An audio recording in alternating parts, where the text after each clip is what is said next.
Welcome back to Anyone Can Bake, the series where I show you how to make classic baking recipes in a way that actually feels doable. Today, we're making a classic tiramisu. This version is unapologetically rich and creamy with a super thick custard-like texture that slices clean and tastes like a bite of Italy. So let's make it. You'll start by separating 4 eggs into whites and yolks. I like to gently crack the eggs into a bowl and use my hands to lift out the yolks, letting the whites fall through. Set the yolks aside and then pour the egg whites into a stand mixer and beat on medium-high speed. Once they look foamy, stream in some granulated sugar and continue to beat until the meringue forms stiff peaks. Stiff peaks mean your meringue looks glossy and dense, and when you lift the whisk, the peak stands straight up without drooping. At this point, the structure is stable and the meringue will hold its shape when folded into the rest of the ingredients. Set your meringue aside, then use the same mixing bowl, no need to clean it, to whip up your yolks, along with more granulated sugar until the mixture turns pale yellow, thick, and glossy. Next, it's time for the hero of the tiramisu, mascarpone.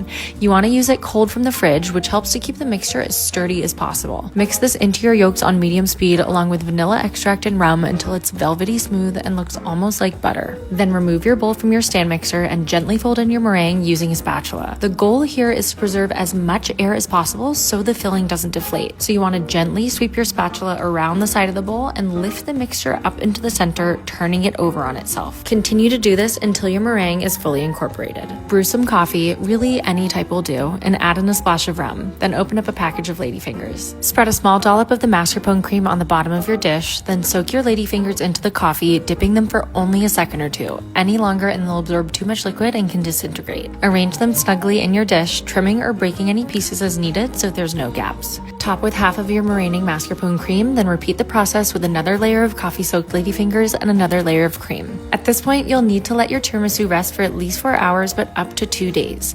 During this time, the ladyfingers soften and the mascarpone sets, creating a cohesive, sliceable tiramisu with a deeper flavor. Once you're ready to serve, top your tiramisu with a dusting of cocoa powder and dive right in. In my opinion, this is the perfect tiramisu. With an unbelievably rich and flavorful mascarpone filling, coffee-soaked ladyfingers that are perfectly soft but not soggy, and clean, defined layers that hold up from your first bite to your last. The full recipe is linked in my profile and searchable on bromabakery.com. Happy baking!